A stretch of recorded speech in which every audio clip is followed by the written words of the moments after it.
9 дзень навенны да слугі Божай Ванды Банішэўскай. Частка 2. Фрагмент з кнігі Ірыны Жарнасек «Лясная канвалія». Тыя далёкія ўжо цяпер гады сталіншчыны ксёндз Барвіцкі не мог прадбачыць, што менавіта яму давядзецца выконваць наказ Езуса Хрыста, дадзены сястры Вандзе Банішэўскай пра намаляванне абраза. У часе адной візіі Хрыстус даручыў сястры Вандзе намаляваць абраз, на якім святар быў бы прыбіты да крыжа разам з Езусам Хрыстом. «Мусіш намаляваць», — чула яна голас Пана Езуса. «Не змагу», — адказала сястра Ванда. «Мусіш яшчэ тут, на зямлі», — станоўча дамагаўся Езус. Сестра Ванда апісвала абраз такім чынам. Крывавы крыж. На крыжы ледзьве заўважна укрыжаваны наш збаўца Езус Хрыстус і святар перад Езусам. За крыжам бліскучыя белыя воблакі, бясконцасць. З-пад аблокаў праменіцца дзівоснае святло, якое падае на святароў. Ксёндз Часлаў Барвіцкі, відаць, рабіў некалькі варыянтаў гэтага абраза.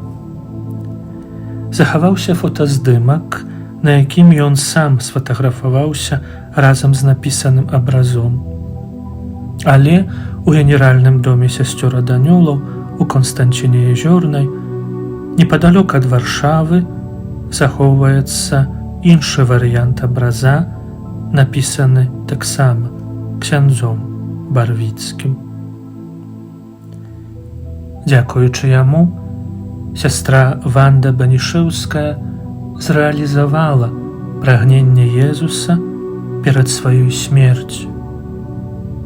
А памерла яна 2 сакавіка 2003 года ва ўзросце 96 гадоў. У жалобным набажэнстве, якое адбылося ў капліцы сясцёр Констанціне-Язёрнай, удзельнічалі святары, законніцы, а таксама сваякі памерлай і вельмі шмат вернікаў. Пахавальнымі ўрачыстасцямі кіраваў ксёндз біскуп Мар'ян Дущ. Падчас імшы святой быў таксама зачытаны ліст ксяндза кардынала Генрыка Гульбіновіча, у якім ён напісаў: «Сястры Вандзе я ўдзячны за многае. Яна падрыхтавала мяне да першай святой камуніі, навучыла служыць на святой імшы, сябравала з маімі бацькамі, была узлюбленая Богам, па-асабліваму адораная надзвычайнымі дарамі. Яна адышла па вечную ўзнагароду ў небе. Кажуць, што часта любіла называць сябе лясной канваліяй. Яна верыла, што ў небе будзе мець больш магчымасцяў дапамагаць людзям і выпрошваць для іх у Пана Бога патрэбныя ласкі, зрэдку скідваючы на зямлю пялёсткі канвалій. Магчыма, дарагі чытач, калі-небудзь маленькі белы пялёстак Божай ласкі, атрыманы праз заступніцтва гэтай вялікай ахвярніцы, стыгматычкі, спадзе і на твой жыццёвы шлях.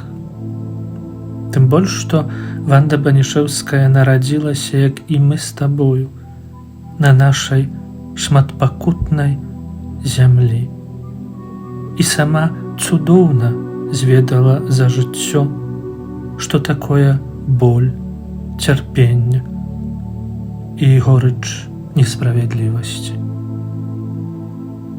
Все это яна перамагла трывалаю малітваю. Будзем жа вучыцца ў яе высокаму уменню заўжды заставацца вернымі Богу і свайму пакліканню.